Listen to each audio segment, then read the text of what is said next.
तक तो कभी भी नहीं रही मेरी मम्मा घर से बाहर। मेरी मम्मा तो हमेशा यही कहती है कि बेटा शाम होने से पहले ही अपने घर लौटना चाहिए। आप सब मुझे क्यों नहीं बता रहे कि मेरी मम्मा कहाँ है? मेरी मम्मा ठीक तो है ना?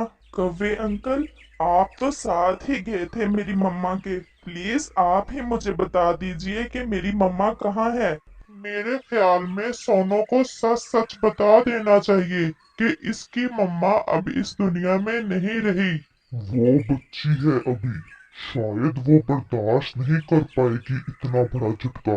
उसे यही कहते हैं कि उसकी मम्मा रास्ता भूल गई होगी, कल वापस आ जाएगी। लेकिन फिर कल क्या बनेगा, इसे पता तो चल ही जाएगा। लेकिन कल बताना ही बेहतर है। सोनो बेटा, तुम्हारी मम्मा और हम सब दाना की तलाश में दूसरे जंगल निकल गए थे। वापसी पर तेज आंधी शुरू हो गई और तुम्हारी मम्मा रास्ता भूल गई। हम में से किसी को भी पता नहीं चला। तुम परेशान ना होना, वो कल लौट आएगी। क्या तुम्हारे पास खाने को कोई दाना है? अगर नहीं है तो हम भेज देते हैं। नहीं, मुझे नहीं कुछ भी खाना। मुझे अपनी मम्मा के पास जाना है। अच्छा भाई, कौवे मियाँ, मैं तो चलता हूँ। बच्चे इंतजार कर रहे होंगे। और उल्लू अपने घर चला जाता है। तमाम पक्षी छोटी सोनो चिड़िया को ये बता नहीं रहे थे कि इसकी मम्मा को तो जादम चील ने पकड़कर खा लिया है। आज रात तुम सोनो को अपने साथ अपने घोंसले में ले जाओ। ये अकेले में डरेगी। तुम्हें तो पता है मेरा घोंसला कितना छोटा है और मेरे दो बच्चे भी हैं। हम तो खुद बहुत मुश्किल से गुजारा करते हैं। तुम ले जाओ, तुम्हारा तो घोंसला भी मेरे घोंसले से बड़ा है।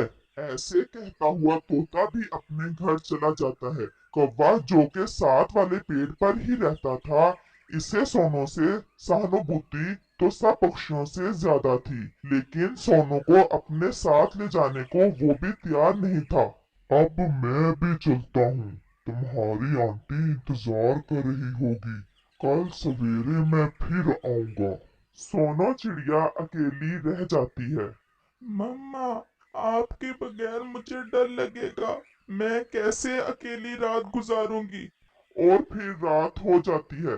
सोनो चिड़िया अपने दिल में अपनी मम्मा के ख्याल सोच सोच कर रोती रहती है। रात बेचारी सोनो रोती रहती है और अपनी मम्मा को पुकारती रहती है।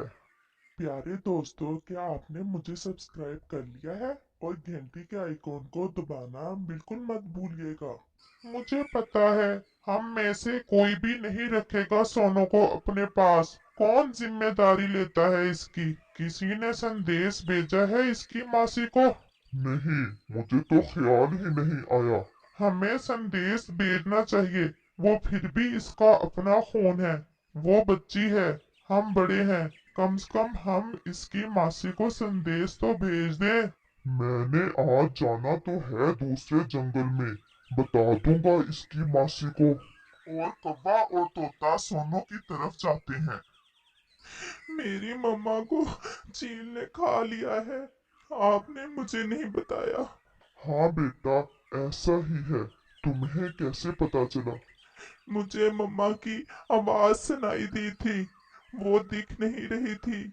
मम्मा ने मुझे बताया कि अब मुझे अकेले ही रहना होगा। हाँ बेटा, यही हकीकत है। अगर तुम जान ही गई हो तो। अगर तुम साथ ही ले जाओ सोनू को इसकी मौसी के पास। हाँ, ये भी बेहतर है।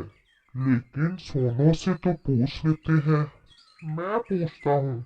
सोनू, तुम्हारी मासी पास वाले जंगल में रहती है। अगर तुम कहो तो हम छोड़ आए तुम्हें इसके पास। लेकिन मेरा घर, मेरी मम्मा का घर, मेरी मम्मा की यादें हैं इसमें। नहीं बेटा, जिंदगी में दुख और सुख आते रहते हैं। तुम्हारी मम्मा की यादें हर जगह तुम्हारे साथ ही होंगी। तुम अकेली नहीं रह सकती। और ये भी सच है कि हम तुम्हें अपने पास भी नहीं रख सकते। जो प्यार मम्मा और पापा करते हैं अपने बच्चों से, वो कोई और नहीं दे सकता। हम तो सिर्फ तसल्ली दे सकते हैं तुम्हें। जो दुख हुआ है तुम्हें, हम इसे बांध तो सकते हैं, लेकिन हकीकत में तुम्हारी मम्मा की कमी कोई भी पूरी नहीं कर सकता। हाँ, ठीक है। आप मुझे मेरी मासी के पास छोड़ आए। यही आपकी भलाई होगी मेरे साथ। हाँ, चलो मैं तुम्हें छोड़ आता हूँ। और सोनो कौवे के साथ अपनी मासी की तरफ चल देती है। जल्द ही वो दूसरे जंगल में पहुंच जाते हैं। वो सामने है तुम्हारी मासी का घर। मैं पहली बार जा रही हूँ अपनी मासी के पास। वो तुम्हारा अपना खून है ना, यहाँ पर तुम सुरक्षित रहोगी। क्या हुआ? क्या हुआ मेरे बच्चे? तुम रो क्यों रही हो? कल शाम की बात है। हम वापस जा रहे थे दाना लेकर, और चील ने तुम्हारी बहन रानो को खा लिया। सोनो अकेली हो गई थी, और हम पक्षियों ने बेहतर समझा कि इसे तुम्हारे पास छोड़ दे। नहीं, ऐसा कैसे हो गया? मेरी बहन मेरी बहन कहाँ चली गई? अब मैं चलता हूँ। आपका धन्यवाद जो आप इसे यहाँ ले आए। और कौवा चला जाता है। बेटा, अब तुम इस घोंसले को अपना ही समझो। मेरी बहन का तो जीवन ही इतना था। मैं तुम्हारी मम्मा की कमी तो पूरा नहीं कर सकती, लेकिन तुम मुझ में अपनी मम्मा का प्यार महसूस जरूर करोगी। जी मौसी, मुझे अपनी मम्मा बहुत याद आती है। बस मेरी बच्ची, अब मैं तुम्हें और ज्यादा रोने नहीं दूंगी। अब चुप कर जाओ। आज तुम मेरे साथ खुशियों भरी जिंदगी गुजारोगी। तुम इतना दाना क्यों खा रही हो? ये घर मेरा है, और ज्यादा दाने पर हक भी मेरा है। पारो जो सोनू की मासी की बेटी थी, इसे सोनू का इसके घर आना बिल्कुल अच्छा नहीं लगा था, और आने बहाने सोनू से लड़ाई करने लगी थी। लेकिन सोनू बहुत मासूम थी। वो पारो को जवाब देने की बजाय इससे प्यार करती थी। दिन और रात गुजरते गए। फिर एक दिन पारो की माँ दाने की तलाश में बाहर गई होती है, और सोनो सो रही होती है। आज तो इस सोनो की बच्ची को घर से निकलवा कर ही रहूंगी। सामने वाले पेड़ पर कौवे के घोंसले को देखते हुए पारो ऐसा सोचती है, और वो सीधी कौवे के घोंसले की तरफ जाती है, और कौवे के अंडे घोंसले से निकालकर नीचे फेंक देती है, और वापस जल्दी से अपने घोंसले में आ जाती है। ये किसने किया? ये कैसे हो गया? मेरे अंडों को घोंसले से बाहर किसने फेंक दिया? कौवा शोर मचाने लगता है। आसपास के पक्षी वहां इकट्ठे हो जाते हैं। ये सब सोनू ने किया है, जब मम्मा दाना लेने गई हुई थी।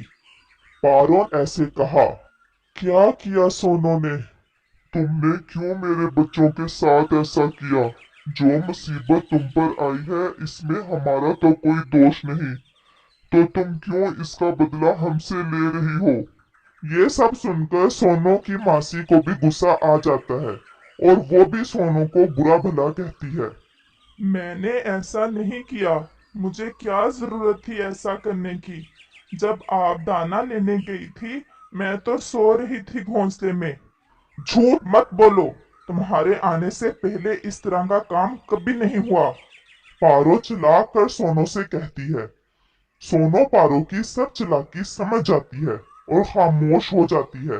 वो अपनी सफाई में कुछ नहीं कहना चाहती, क्योंकि वो जानती थी कि यहाँ पर कोई भी इस पर विश्वास नहीं करेगा। ऐसे ही रात हो जाती है। सोनो बहुत दुखी होती है। रोते हुए इसकी आंख लग जाती है। सोनो, उठो सोनो। क्या तुम मुझे सुन रही हो? हाँ माँ, मैं सब देख रही हूँ जो तुम्हारे साथ हुआ। तुम अपने घर वापस चली जाओ और खुद पर विश्वास करो। सच्चा रिश्ता सिर्फ मम्मा पापा का ही होता है। जो प्यार मम्मा पापा करते हैं अपने बच्चे से, वो कोई और नहीं कर सकता। मेरी बच्ची, तुम वापस चली जाओ। माँ, मेरे लिए बस आपकी यादें ही काफी हैं। मैं आपको जीकर दिखाऊंगी अकेली। मुझे किसी की जरूरत नहीं है। ये जंगल बहुत जालिम है। इस कहानी से हमें सीख मिलती है कि माँ बाप का रिश्ता ऐसा कीमती रिश्ता है जिसका बदल कोई नहीं हो सकता।